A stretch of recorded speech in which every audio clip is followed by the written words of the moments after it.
People are still talking about what to do with the 9/11 terrorists. The present Attorney General, Eric Holder, has decided to bring them to New York City to be tried. And I can understand the sentiment related to that. And this is certainly not a slam against the people of New York or the justice system of New York or the police ability to protect the people of New York, although as we've seen in other cases like in Fort Hood, there's always somebody who can get through if they really want to, especially if somebody wants to blow himself up in order to make a point. The issue comes down to the purpose for all of this, and in most of the commentaries that I've heard related to the reason why we should bring them to New York is our goal would be to show the Muslim world the justice system of America and how well it works.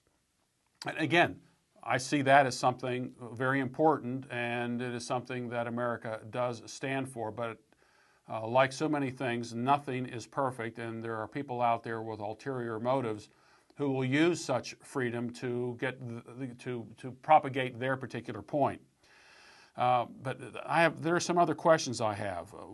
The Muslim world, as I mentioned, would see how we treat people accused of crimes, and thereby Muslim radicals won't want to kill us anymore. That seems to be the premise of this. And as I've been watching a number of news shows, this is what I hear from lots of people. It said, we'll show the Muslim world. This is what we're all about. We have an open system, and we're going to use that open system to let the Muslim world know that we are all about justice.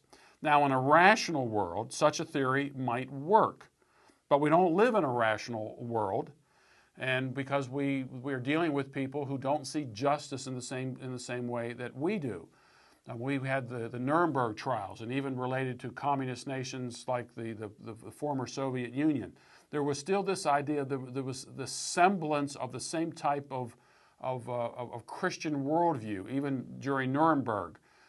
Even though by this time evolutionary ethics had taken place, there was the general consensus that we live in a moral universe and laws operate in a certain way, and justice is defined by these terms. The Nazis who were on trial understood this. The same would have been the case going up against communism, which was officially atheistic. The foundation of their system was still built upon the older Christian worldview. But we're dealing with a different worldview at this point. But there's a problem with the presumption of guilt issue. And this is something that is, I think, at the heart of all of this.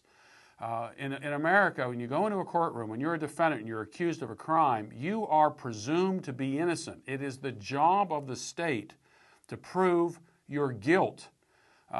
You don't have to prove that you're innocent. It's the state's job to prove that you are, in fact, guilty. Unless, of course, you're in an IRS audit. And then when you go into an IRS audit, you are presumed to be guilty and you have to prove your innocence. But that's another talk for another day.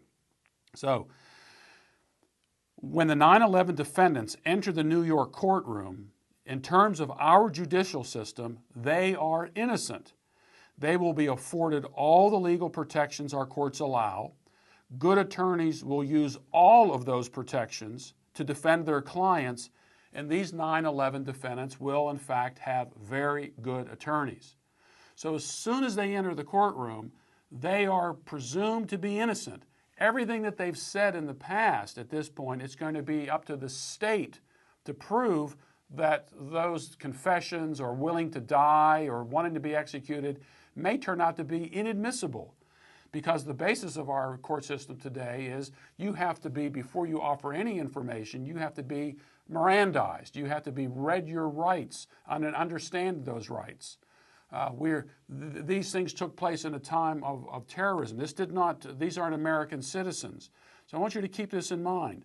As soon as those 9/11 defendants enter the courtroom in New York, they are innocent. And it will be the job of the state of New York to determine whether or not they are guilty. Now, Eric Holder, again, as the present Attorney General, has been asked about the possibility that the alleged terrorists, and that's what they are at this point, they are alleged terrorists, might go free. He says, look, you do all this, but what if these guys go free? And Democrat Senator Herb Kohl of Wisconsin asked it this way: in the worst case scenario, and the trial does not result in conviction, what would be your next step? Holder answered, failure is not an option. I'm thinking, wait a minute. When you say failure is not an option, what you mean by that is these men will be proved guilty. By hook or by crook, what will be the criteria that will be used to determine whether or not they're guilty or not? What if you lose the case? What if all this evidence is thrown out? And what I'm hearing from the Attorney General and those who are supporting this, bring the terrorists to New York trial, is if we can't get them in this trial, we'll get them in another trial. Now, if failure is not an option, then it seems to me that these guys are going to be convicted no matter what.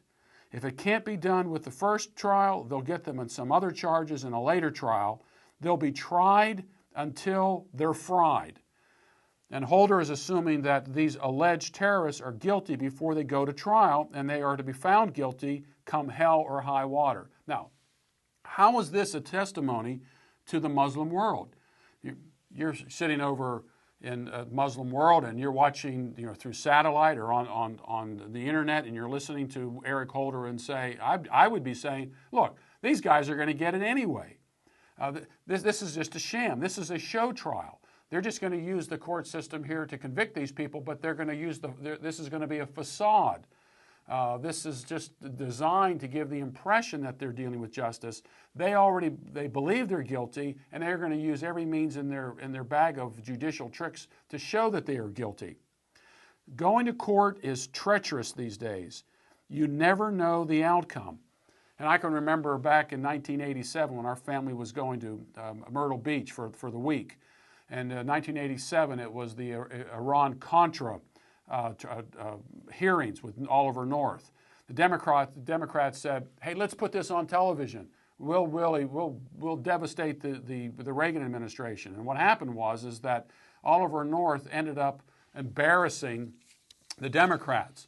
And then today, you've got, even with all the things that he was convicted of, everything was dismissed later on. And Oliver North today is a commentator for Fox. He's a hero to the conservative movement, and he has written a number of bestsellers. So you got to be very careful when you start using show trials in order to try to make a point. And here are a couple of other issues. In this day and age, going to trial is a crapshoot. Will the alleged terrorists use the judicial proceedings as a platform for their radical ideas? They probably will. What will the makeup of the jury be like? Does a jury of your peers mean Muslims? Since the defendants aren't American citizens, will they demand an international court? Will Christians and Jews be allowed to sit on the jury?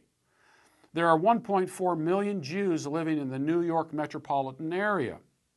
In terms of representation, some Jews are bound to be on the jury. And if Jews are excluded from the jury, my suspicions are that you will find that there will be protests from the Jewish community. We make up a certain percentage of New York. There were a certain percentage of Jews who died in the 9/11 terrorist attack. We should be on the jury as well. So, if so, how will their presence be viewed by the Muslim world if the alleged terrorists are found guilty? So if there are Jews sitting on this jury, what will this do in the Muslim world? So again, if we're thinking about how we're being perceived, this becomes an issue. America didn't get the Olympics for 2016, but it might have gotten the biggest international show trial of this new millennium. And so if we think that this is going to demonstrate to the Muslim world our judicial system and how fair it is, I think we need to think again about all the different things that can take place where we may find ourselves in another terrorist situation.